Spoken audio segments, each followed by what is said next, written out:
ia tinggalkan itu bukan hartanya, tetapi harta ahli warisnya. Mishkat al-Bukhari. Dalam sebuah hadis yang lain disebutkan Rasulullah SAW bersabda, orang-orang berkata, hartaku, hartaku, hartaku, hartaku.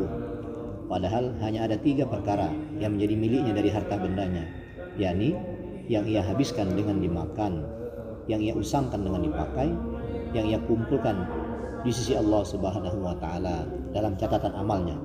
Selain dari itu semua, yang ada bukan hartanya, karena akan ditinggalkan untuk orang lain. Mishkat.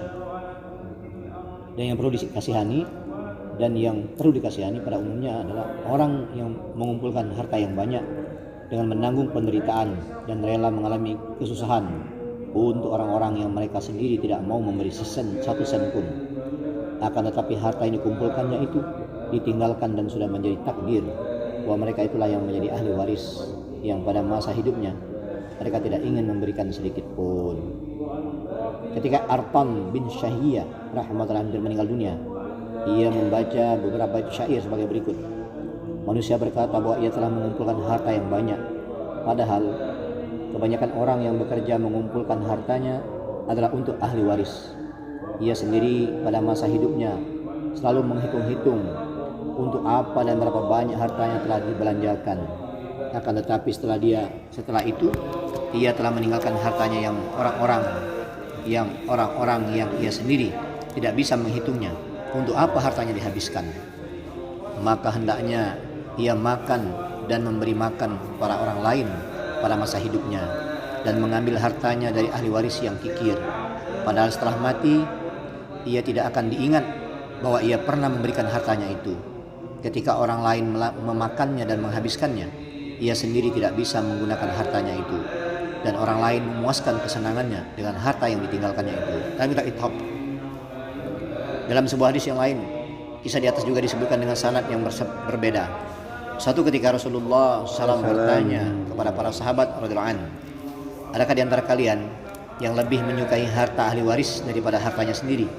Para sahabat berkata, wahai Rasulullah, setiap orang di antara kami lebih menyukai hartanya sendiri. Rasulullah SAW bersabda, berpikirlah lebih dahulu sebelum berbicara.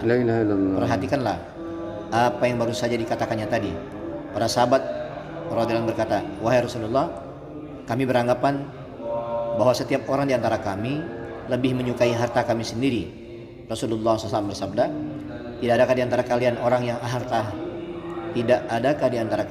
orang yang harta ahli warisnya tidak lebih ia sukai daripada hartanya sendiri? Sahabat radhiyallahu berkata, wahai Rasulullah, terangkanlah kepada kami. Rasulullah SAW bersabda, harta kalian adalah yang telah dikirimkan terlebih dahulu, dan harta ahli waris adalah yang ia tinggalkan di belakang. Kanzul Ummal. Dalam hal ini ada satu hal yang perlu untuk diperhatikan, bahwa maksud dari riwayat-riwayat di atas bukannya untuk menjadikan ahli waris tidak mendapatkan harta warisan. Rasulullah SAW sendiri telah mengingatkan hal tersebut. Pada masa Fathu Mekah, Sa'ad bin Abi Waqqas radhiyallahu anhu dalam keadaan sakit keras hingga tidak ada harapan untuk sembuh. Ketika Rasulullah SAW menjenguknya, ia berkata, wahai Rasulullah, saya mempunyai harta yang banyak dan ahli waris saya hanya seorang anak perempuan, dan saya ingin untuk mewasiatkan semua harta saya, sebab ia hanya mempunyai satu anak perempuan yang pemeliharaannya berada dalam tanggung jawab suaminya. Tapi Rasulullah SAW melarangnya. Ketika dia minta izin kepada beliau untuk mewasiatkan 2/3 hartanya, Rasulullah SAW juga melarangnya.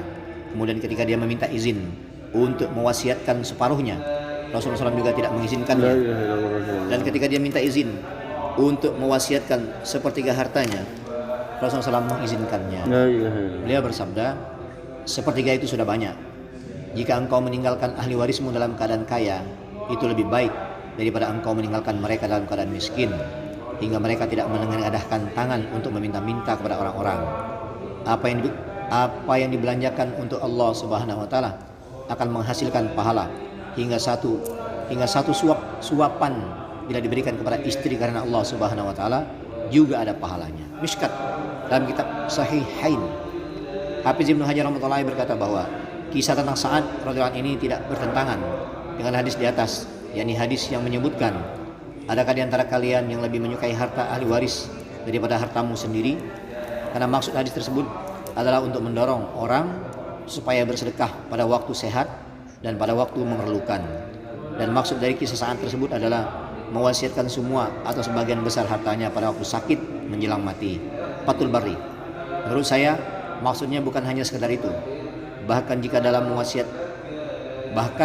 berwasiat niatnya untuk merugikan ahli waris, maka wasiat seperti itu juga akan memperoleh celaan dan ancaman. Rasulullah SAW bersabda, ada sebagian laki-laki dan wanita yang menjalani hidupnya selama 60 tahun dalam ketaatan kepada Allah Subhanahu wa taala. Ketika datang waktu kematian, ia merugikan ahli waris dalam berwasiat hingga api neraka wajib baginya. Kemudian sebagai penguat sabda Nabi SAW di atas, Abu Hurairah membaca ayat min ba'di wasiyati yusa biha audain ghairu mudarin.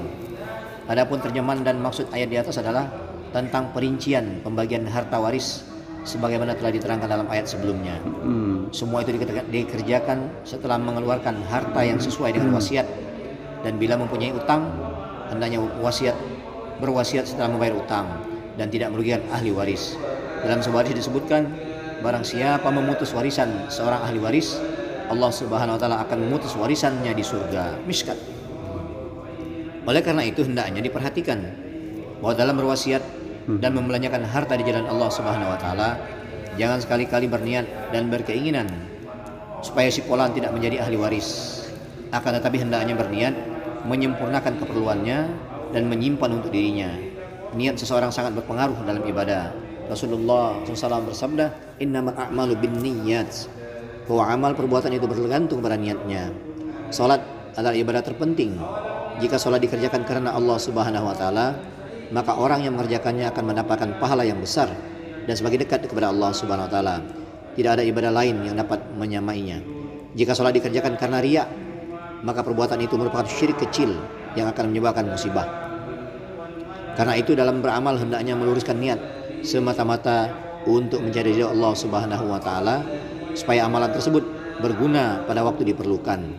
Dalam hal membelanjakan harta, cara yang paling baik adalah membelanjakan hartanya pada masa hidupnya, pada waktu sehatnya, dan pada waktu belum diketahui siapakah yang akan mati terlebih dahulu, atau ia atau ahli warisnya. Dalam keadaan seperti ini, perbanyaklah membelanjakan harta di jalan Allah Subhanahu wa taala.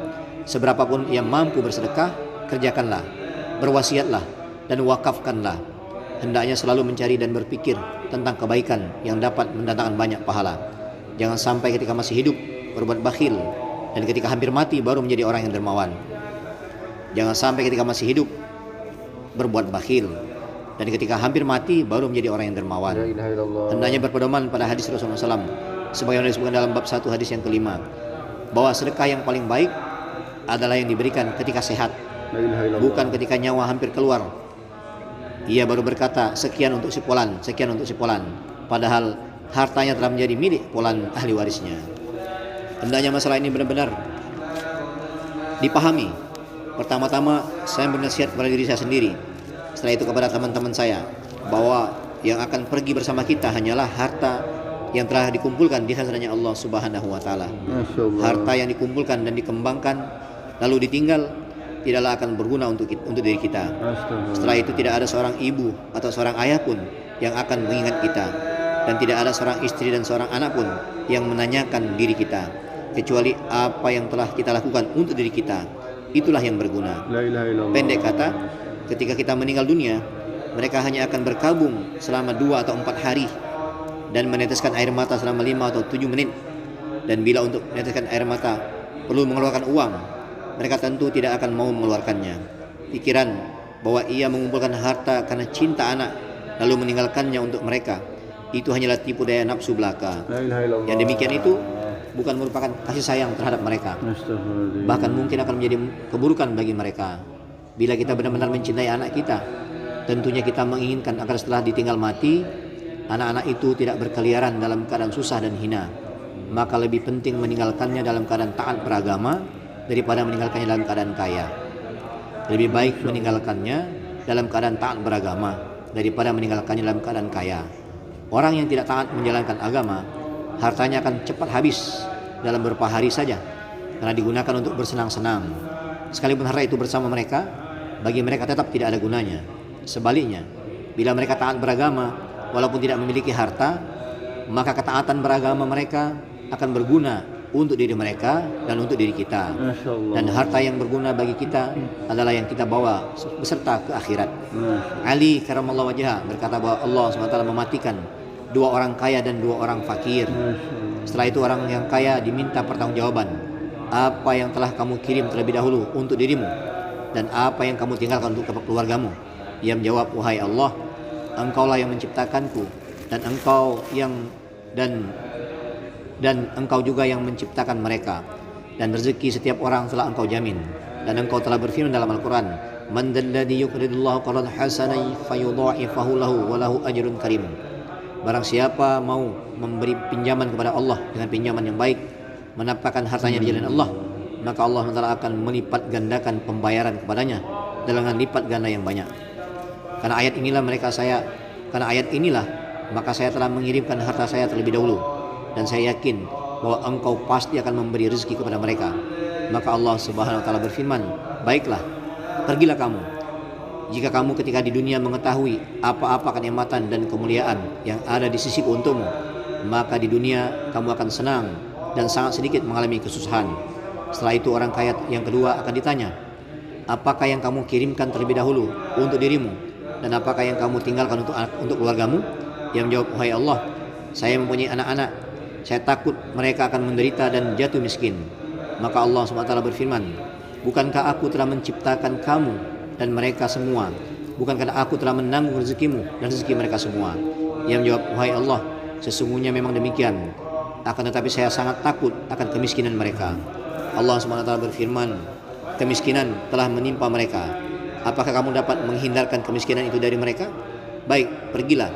Jika kamu di dunia mengetahui apa-apa azab yang ada di sisiku untukmu, maka kamu akan sedikit tertawa dan banyak menangis.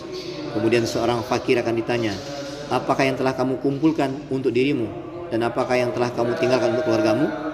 Ia menjawab, wahai Allah, Engkau telah menciptakan aku dalam keadaan sehat dan selamat, dan Engkau telah memberiku nama-nama suciku, dan Engkau telah memberiku nama-nama sucimu, dan Engkau telah mengajariku doa kepadamu. Jika Engkau memberiku harta, saya takut kalau harta itu akan menyibukkan saya. Saya sangat ridho dengan keadaan saya ini. Allah Subhanahu wa taala berfirman, baik, pergilah, aku pun ridho kepadamu. Jika kamu ketika di dunia mengetahui apa yang ada di sisiku untukmu, kamu akan banyak tertawa dan sedikit menangis. Kemudian orang fakir yang kedua akan ditanya, apa yang telah kamu kirimkan terlebih dahulu untuk dirimu, dan apa yang telah kamu tinggalkan untuk keluargamu?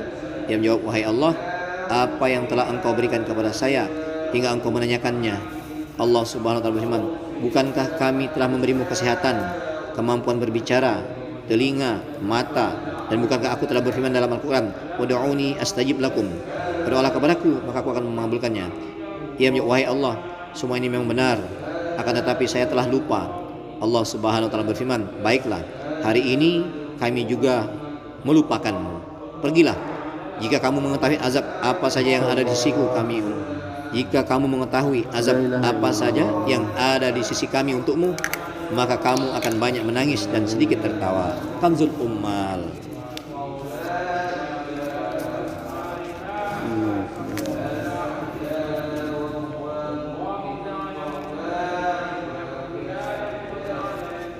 Hak sesama muslim. An Sauban radhiyallahu anhu maula Rasulillah sallallahu alaihi wasallam Rasulullah sallallahu faqala man da'a maridan lam yazal fi khurfatil jannah qila ya Rasulullah wa ma khurfatul jannah qala janaha. Dari Sauban radhiyallahu anhu bekas budak Rasulullah sallallahu dari Rasulullah sallallahu beliau bersabda, barang siapa menengok orang sakit maka ia senantiasa berada di kebun surga, khurfatul jannah. Ditanyakan, wahai Rasulullah, apakah kebun surga itu? Beliau bersabda, buah-buahan surga yang siap dipetik. Catatan kaki khurfa, kebun, telah diketahui artinya oleh para sahabat, tetapi ketika kata itu dihubungkan dengan kata jannah, surga, mereka menjadi tidak paham hingga menanyakannya. Dalilul falihin. Dari Sauban radhiyallahu anhu berkah budak Rasulullah SAW, dari Rasulullah SAW beliau bersabda, barang siapa menengok orang sakit maka ia senantiasa berada di dalam kebun surga, khurfatul jannah. Ditanyakan, wahai Rasulullah, apa kebun surga itu? Beliau bersabda, buah-buahan surga yang siap dipetik. Hadirin muslim, keterangan buah-buahan surga yang siap dipetik yakni surga beserta buah-buahannya yang siap dipetik. Syarah Muslim Imam Nawawi. An Anas ibni Malik radhiyallahu anhu qala Rasulullah sallallahu alaihi wasallam man tawaddaa fa hasanal wudu wa 'ada akhahul muslim muhtasiban bu'ida min jahannama masirata sab'ina kharifan qultu ya aba ahzamatah wa mal kharif qala al-am. Dari Anas bin Malik radhiyallahu anhu berkata, Rasulullah sallallahu alaihi wasallam bersabda, barang siapa berwudu dengan baik lalu menjenguk saudaranya sah muslim yang sedang sakit dengan mengharapkan pahala dari Allah Subhanahu wa taala, niscaya ia akan dijauhkan dari neraka jahanam sejauh perjalanan 70 tahun. Hadis ini menggunakan kata kharif. Aku maksudnya Sabit Banani bertanya kepada Anas radhiyallahu anhu, wahai Abu Hamzah, apakah maksud kharif dalam hadis itu? Ia menjawab tahun. Hadis riwayat Abu Daud. Dari Anas bin Malik radhiyallahu anhu berkata, Rasulullah SAW bersabda, barang siapa berwudu dengan baik lalu menjenguk saudaranya sesama muslim yang sedang sakit dengan mengharapkan pahala dari Allah Subhanahu wa taala, niscaya ia akan dijauhkan dari neraka jahanam sejauh perjalanan 70 tahun. Hadis ini menggunakan kata kharif. Aku maksudnya Sabit Banani bertanya pada Anas radhiyallahu anhu, wahai Abu Hamzah, apakah maksud kharif dalam hadis itu? Ia menjawab tahun. Insyaallah yang mulia. Apa kita dengar, kita baca, mudah menjadikan iktibar, niat mengamalkan, niat menyampaikan. Insyaallah. Subhanakallahumma wa bihamdika asyhadu an la ilaha illa anta astaghfiruka. Assalamualaikum warahmatullahi wabarakatuh. Waalaikumsalam warahmatullahi wabarakatuh.